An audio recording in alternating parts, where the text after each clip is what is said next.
विद्यार्थी मित्रांनो नमस्कार. आज आपण टॅलीमध्ये अकाउंट्स विथ इन्व्हेंटरी मालाची खरेदी आणि विक्री केल्यानंतर जीएसटीची एंट्री कशा पद्धतीने आपण करू शकतो याचा अभ्यास करणार आहोत. विद्यार्थी मित्रांनो, जीएसटीची एंट्री करण्यापूर्वी जीएसटीचे काही कन्सेप्ट्स आपल्याला माहिती असणं आवश्यक आहे. पण त्यासाठी माझा नवीन व्हिडिओ तुम्ही पहा. पण ज्या विद्यार्थ्यांना थोडंफार जीएसटी संदर्भात माहिती आहे किंवा मालाची खरेदी केल्यानंतर आणि विक्री केल्यानंतर आपल्याला जीएसटी भरावं लागतं, अशा विद्यार्थ्यांना आज आपण जीएसटीची जर्नल एंट्री, व्हाउचर एंट्री कशा पद्धतीने करू शकतो हे मी तुम्हाला शिकवणार आहे.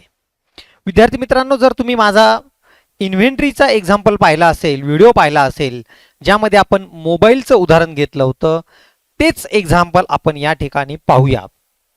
तर जीएसटीची एंट्री करण्यासाठी आपण accounts with inventory plus GST अशी एंट्री आपण करणार आहोत. सगळ्यात पहिले आपण कंपनी क्रिएट करूया. या ठिकाणी कंपनी इन्फॉर्मेशनमध्ये कंपनीचं नाव टाकूया. नहार सेल्युलर प्रायव्हेट लिमिटेड हे दुकानाचं नाव आहे. नहार सेल्युलर प्रायव्हेट लिमिटेड, शनी चौक, अहमदनगर, कंट्री इंडिया आणि स्टेट आहे महाराष्ट्र. मी मागेही सागर ट्रेडर्स म्हणून एक फर्मचं नाव या ठिकाणी घेतलेलं होतं. हे अहमदनगरला मोबाईलचं दुकान आहे, शनी चौकामध्ये. पिनकोड 414001. मोबाईल नंबर टाका इथे. Email address, financial year beginning from आणि सगळी माहिती टाकून कंपनी सेव्ह करा. इथे मी जास्त वेळ घालवत नाही. Accept yes. विद्यार्थी मित्रांनो, कंपनी क्रिएट झालेली आहे. आता काहीही करण्याच्या अगोदर, म्हणजे अकाउंट्स आणि लेजर क्रिएट करण्याच्या अगोदर आपल्याला सर्वप्रथम स्टॅच्युटरी इन्फॉर्मेशन म्हणजे जीएसटी ऑन करावा लागेल. यासाठी तुमच्या टॅलीमध्ये राईट बॉटम कॉर्नरला F11 फीचर्स म्हणून एक ऑप्शन आहे. F11 हे बटन दाबायचे, फीचर्समध्ये जायचं आणि इथे 3 नंबरला स्टॅच्युटरी अँड टॅक्सेशन हा एक ऑप्शन आहे. Statutory means which is compulsory and mandatory by law. कायद्याने आपल्याला मालाची विक्री केल्यानंतर जीएसटी भरावाच लागतो, म्हणून इथे क्लिक करायचं. आणि सगळ्यात पहिला ऑप्शन आहे एनेबल जीएसटी, म्हणजे गुड्स आणि सर्व्हिस टॅक्स तुम्हाला लागू आहे का, इथे यस करायचं, वाय प्रेस करायचं, एंटर करायचं. त्यानंतर सेकंड लाईन वरती त्यांनी विचारलं सेट अल्टर जीएसटी डिटेल्स. तुम्हाला जीएसटीची डिटेल्सची जी माहिती आहे ती बदल करायची आहे का. या ठिकाणी बेसिकची माहिती आहे, ती माहिती या ठिकाणी तुम्ही टाईप करा. आपण महाराष्ट्रामध्ये आहे म्हणून स्टेट महाराष्ट्र. जीएसटीचा प्रकार म्हणजे तुम्ही जर सेलर असाल, डीलर असाल तर तुम्ही कॉम्पोजिशनमध्ये येता का रेग्युलरमध्ये येता. इथे मी रेग्युलर सिलेक्ट केलेलं आहे. आता हे कन्सेप्ट पाहण्यासाठी कॉम्पोजिशन, रेग्युलर यासाठी तुम्हाला परत वेगळा व्हिडिओ पाहावा लागेल किंवा जीएसटीचं बेसिक नॉलेज घ्यावं लागेल. त्यानंतर जीएसटीचा टिन नंबर. प्रत्येक डीलरला, सेलरला जो जीएसटी भरतो, जसं आपल्याकडे आधार कार्ड असतो, आधार नंबर आहे, पॅन कार्ड आहे, इन्कम टॅक्स भरत असेल तर तुमच्याकडे एक 15 अंकी जीएसटीचा नंबर असेल, तो नंबर या ठिकाणी तुम्ही टाका. त्यानंतर ॲप्लिकेबल फ्रॉम, मी इथे जीएसटीचा नंबर काही टाकलेला नाहीये पण तुम्ही टाकू शकता. त्यानंतर ॲप्लिकेबल फ्रॉम म्हणजे जीएसटी तुम्हाला 1 एप्रिल पासून लागू आहे. शक्यतो फिनान्शियल इयर बिगिनर्स या ठिकाणी ठेवा. पिरियॉडिसिटी ऑफ जीएसटी रिटर्न, तुम्ही महिन्याला एकदा जीएसटीचं रिटर्न भरता का क्वार्टरली भरत असाल, हे तुम्ही तुमच्या सीएला विचारून त्या ठिकाणी किंवा मालकाला विचारा आणि मग तो ऑप्शन सिलेक्ट करा. मंथली असेल तर मंथली घ्या, क्वार्टरली असेल तर क्वार्टरली घ्या. ई वे बिल आज आपण शिकणार नाही. त्यानंतर enable tax liability on advance receipts, पुढे आपल्याला काहीही इथे बदल करायचा नाही. त्यानंतर खाली दिले सेट अल्टर रेट डिटेल्स, म्हणजे जीएसटीचे रेट्स तुम्हाला बदल करायचे का, त्यामध्ये इन्सर्ट करायचे का. जर तुम्ही ज्या कमॉडिटीमध्ये डील करता त्या प्रत्येक कमॉडिटीला एक HSN कोड असतो. तो कोड तुम्हाला माहिती असेल तर या ठिकाणी लिहा, नसेल तर तुम्ही इथे नो करा आणि पुढे जा आणि शेवटी ॲक्सेप्ट यस करा. फक्त बेसिक माहिती भरायची आहे. तुमचं महाराष्ट्र रेग्युलर रजिस्ट्रेशन टाईप, GSTचा नंबर, मंथली किंवा क्वार्टरली आणि ॲप्लिकेबल फ्रॉम.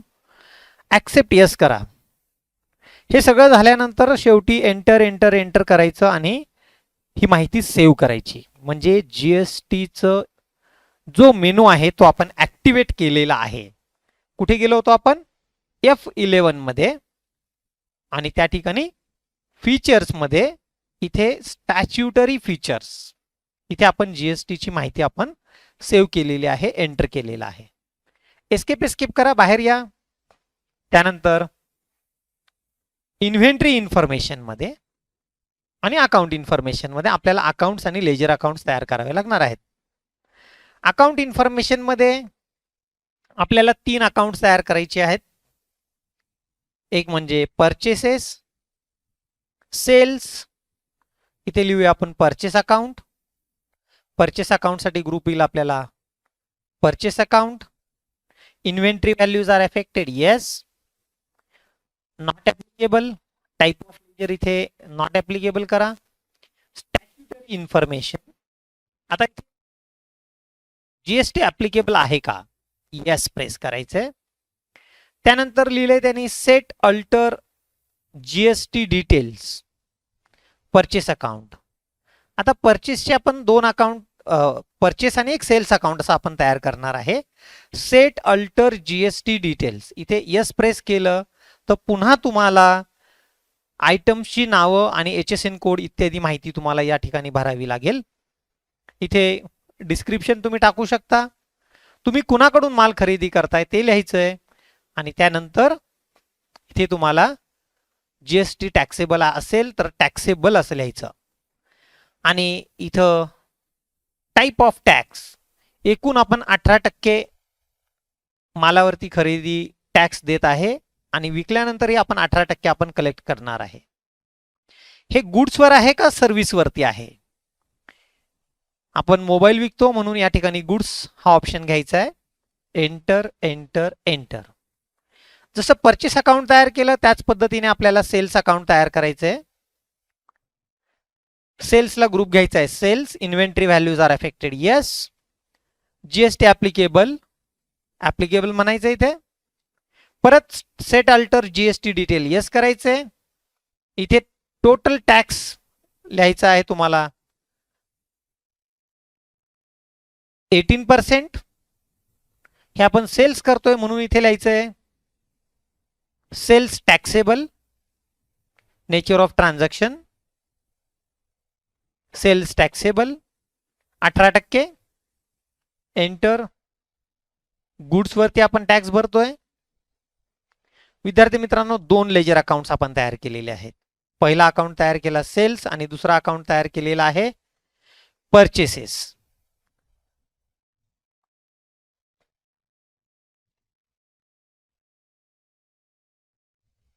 त्यानंतर आणखी 2 अकाउंट्स आपल्याला तयार करायचे आहेत. ते म्हणजे खरेदी करताना आपण जे GST भरतो ते 2 आणि विक्री करताना जे आपण टॅक्स भरत असेल ते 2. विद्यार्थी मित्रांनो, जर आपण राज्यांतर्गत म्हणजे एकाच राज्यामध्ये उदाहरणार्थ पुण्यातून मुंबईला, औरंगाबाद, नाशिक, ठाणे या ठिकाणी मालाची खरेदी विक्री करत असेल तर आपल्याला 2 प्रकारची GST लागतात. एक SGST आणि CGST, स्टेट आणि सेंट्रल. निम्मा निम्मा त्यांचा तो टॅक्स असतो. मालाची खरेदी करताना जे आपण टॅक्स भरतो त्याला आपण इनपुट GST म्हणतो. याचे परत 2 प्रकार आहेत, CGST, इनपुट CGST. तो आहे 9%. Input CGST @9%. याला ग्रुप घ्यायचा आहे duties and taxes. Type of duty GST येणार. हा CGST असल्यामुळे सेंट्रल टॅक्सला घ्या. 9% निम्मा वाटा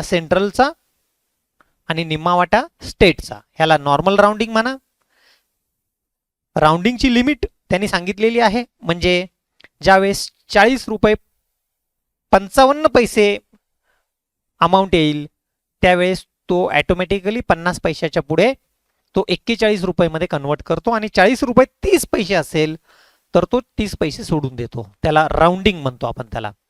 तर इथे 50 पैशाला आपण राऊंड अप लिहूया. Enter enter enter. Input GST. तसंच आणखी एक अकाउंट तयार करायचं आहे. मागचा अकाउंट पुन्हा रिपीट करण्यासाठी कंट्रोल आर या ठिकाणी बटन आहे. तर इथे लिहायचं इनपुट सीजीएसटी आणि दुसरा आहे input SGST, state GST. Duties and taxes GST state असल्यामुळे स्टेट टॅक्स 9%. राऊंडिंगची मेथड आहे नॉर्मल राऊंडिंग 50 पैसे.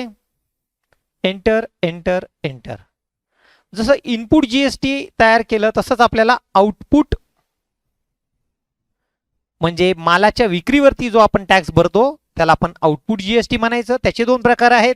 CGST at 9%. हे सुद्धा ड्युटीज अँड टॅक्सेस मधील जीएसटीच्या अंडर घ्यायचंय. सेंट्रल टॅक्स असल्यामुळे सेंट्रल टॅक्स 9%. नॉर्मल राऊंडिंग 50 पैसे. राऊंडिंग म्हणजे काय? जर पैशामध्ये काही तुमचं टॅक्स येत असेल तर त्याला राऊंड फिगर तुम्ही करू शकता. जसं 51 रुपये 60 पैसे आलं तर तिथे तो काय करणार 52 रुपये करून टाकेल. त्याला अपवर्ड राऊंडिंग म्हणायचं त्याला. आता आउटपुट सीजीएसटी नंतर आणखी एक अकाउंट तयार करायचं. मागचं अकाउंट रिपीट करण्यासाठी कंट्रोल आर बटन आहे. इथे आउटपुट सीजीएसटी च्या ऐवजी इथे लिहायचं एसजीएसटी. शेवटचा अकाउंट आहे चौथा अकाउंट. हे सुद्धा जीएसटीच्या अंडर जाणार आहे. State tax 9%. नॉर्मल राऊंडिंग 50 पैसे. तर विद्यार्थी मित्रांनो असे आपण 4 अकाउंट तयार केलेले आहेत. पाहूया परत एकदा डिस्प्लेमध्ये. एक म्हणजे परचेसेस सेल्स, इनपुट जीएसटीचे 2, सीजीएसटी आणि एसजीएसटी, आउटपुट जीएसटीचे 2, सीजीएसटी आणि एसजीएसटी. म्हणजे एकूण जो 18% टॅक्स आहे तो स्टेटमध्ये निम्मा आणि स्टेट सेंट्रलमध्ये निम्मा अशा पद्धतीने आपल्याला त्याचं ॲलोकेशन करायचं आहे. आता आपण इन्व्हेंटरी इन्फॉर्मेशनमध्ये स्टॉक आयटम्स आणि युनिट्स ऑफ मेजर 2 अकाउंट्स आपल्याला तयार करायचे. युनिट्स ऑफ मेजरमध्ये आपण घेऊया. मोबाईल विकताना आपण क्वांटिटीमध्ये घेतो किंवा नंबर्समध्ये घेतो. इथं QTY लिहा. क्वांटिटी QTY फुल फॉर्म आहे क्वांटिटी QUANTITY. इथे त्यांनी क्वांटिटीचा कोड विचारलेला आहे. पहा या ठिकाणी शेवटी आहे QTL म्हणजे quintal, yards, metre, litre. Numbers असेल तिथे इथे नंबर्स आहे. आपण नंबर्स लिहिलं तरी चालेल. क्वांटिटीला code. Number of decimal places 0. Accept yes. आता विद्यार्थी मित्रांनो एस्केप करा. स्टॉक आयटम क्रिएट करूया आपण. स्टॉक आयटम्स मध्ये जायचं, क्रिएट करायचं आहे. पुन्हा तेच घ्यायचं. सॅमसंग A30 हा मोबाईलचा डिस्क्रिप्शन आहे, नेम आहे, आयटमचं नाव आहे. Samsung A30 mobile. ग्रुप आपण काही तयार केलेले नाही. क्वांटिटीमध्ये मोजतो. जीएसटी ॲप्लिकेबल इथे यस करायचं आहे आपल्याला. GST is applicable. Set alter GST details इथे यस करा. पुन्हा इथे आपण 18% टॅक्स या ठिकाणी तुम्ही देऊ शकता. इथे टॅक्सेबल असं लिहायचंय. टोटल टॅक्स आहे आपला 18%. हे गुड्स वरती टॅक्स असल्यामुळे इथे गुड्स लिहायचंय. Enter enter enter. झालं. हे सगळं झालं बेसिक इन्फॉर्मेशन. आता विद्यार्थी मित्रांनो आपण मागच्या एक्झाम्पलमध्ये जे 2 एक्झाम्पल पाहिले होते म्हणजे 10 मोबाईल खरेदी करायचे, 2 मोबाईल विकायचे, तेच उदाहरण पुन्हा या ठिकाणी पाहणार आहोत. व्हाउचर एंट्री मध्ये जायचंय. आता खरेदीची एंट्री करण्यासाठी F9 मध्ये जायचं, विक्रीची एंट्री करण्यासाठी F8 मध्ये जायचं. इथे F9 मध्ये गेल्यानंतर इथे दोन प्रकारचे व्हाउचर दिसतात, ॲज व्हाउचर आणि ॲज इनव्हॉइस. आपल्याला ॲज इनव्हॉइस करायचं आहे. ॲज इनव्हॉइस केल्यानंतर इथे परचेस मध्ये यायचं, बिल नंबर टाकायचा आहे. उदाहरणार्थ ज्यांच्याकडून माल खरेदी केला त्या पार्टीचं नाव. आता इथं पार्टीचं नाव दिसत नाहीये कारण आपण क्रिएट केलेलं नाहीये. You can directly create by using Alt+C. Alt+C नावाचा एक बटन आहे, शॉर्टकी आहे. या ठिकाणी सेकंडरी लेजर क्रिएशन तुम्ही तयार करू शकता. मेहता ब्रदर्स हे आपले सन्ड्री क्रेडिटर्स आहेत. मेहता ब्रदर्स एंटर करा. बिल वाईज डिटेल्स नको आता कारण कन्फ्युजन होण्याची शक्यता आहे. इथे त्यांचं पत्ता Mehta brothers, camp, Pune, India, Maharashtra, pin code 411001. त्यांची सगळे डिटेल्स तुम्हाला या ठिकाणी लिहायचे. Registration number, GST, tin number, accept yes. Okay, Mehta brothers कडून आपण मालाची खरेदी केलेली आहे. अदर रेफरन्स जर काही असेल, म्हणजे तुम्ही अगोदर परचेस ऑर्डर वगैरे दिला असेल तर तो रेफरन्स इथे टाका, अदरवाइज कीप इट ब्लँक. त्यानंतर परचेस लेजर, आपण खरेदी करतोय म्हणून परचेस लेजर हा ऑप्शन निवडायचा आहे. इथे नेम ऑफ आयटम आल्यानंतर इथे स्पेसचं बटन दाबायचं, स्पेस बार. काय खरेदी केलंय? Samsung mobile. किती मोबाईल खरेदी केले? 10 मोबाईल. एकाची किंमत 10,000. एंटर एंटर म्हणजे झाले 1,00,000. आता तुमचा कर्सर हा रेषेच्या वरती आहे. आणखी जर काही आयटम्स तुम्ही खरेदी केले असेल तर ते तुम्ही इथे टाकू शकता. संपले नंतर पुन्हा एकदा एंटर करा म्हणजे तुमचा कर्सर खाली आलेला आहे. आता इथे तुम्हाला GST घ्यायचंय, इनपुट CGST आणि SGST. आधी आपण CGST घेऊ, 9% ऑटोमॅटिकली कॅल्क्युलेट झालंय. परत इनपुट SGST ऑटोमॅटिकली कॅल्क्युलेट झालं. हे तुम्हाला कॅल्क्युलेट करायची गरज नाही. म्हणजे आपण 1,00,000वरती 18,000 रुपये टॅक्स भरतोय. नॅरेशन लिहायचं, being purchased goods on credit. Accept करायचंय, यस करूया आपण. आता 10 पैकी आपण 8 मोबाईल 12,000 रुपयाच्या रेटने विकूया. आपण 10,000 रुपयाला मोबाईल खरेदी केला, 12,000ला विकूया. विकताना एंट्री करायची F8 सेल्स. इथे रेफरन्स नंबर टाकायचा, बिल नंबर 450. कॅश मध्ये विकला असेल तर कॅश लिहा. इथे बाकीची माहिती टाका, delivery note number, dispatch through dispatch document number, तुम्ही कसा डिस्पॅच केला. डिस्पॅच डॉक्युमेंट नंबर म्हणजे तुम्ही डिलिव्हरी चलन वगैरे काही तयार केला असेल तर तो नंबर टाका. कसा डिस्पॅच केलेला आहे, बाय हँड दिलाय, बाय कोरियर केलेला आहे. बाय कोरियर असेल तर कोरियर लिहा इथे. डेस्टिनेशन कुठे विकलेला आहे, राहुरी, अहमदनगर. त्यानंतर लॉरी रिसीट नंबर किंवा landing receipt number, LR, RR हे सगळं आपण कॉमर्समध्ये शिकलो. LR म्हणजे लॉरी रिसीट, RR म्हणजे railway receipt. Bill of landing जर विमानाने पाठवलं असेल तर त्या बिलाचा नंबर या ठिकाणी टाकायचा, डेट टाकायचंय, व्हेकल नंबर टाकायचंय. ही सगळी माहिती तुम्ही काय करू शकता, इथे भरू शकता.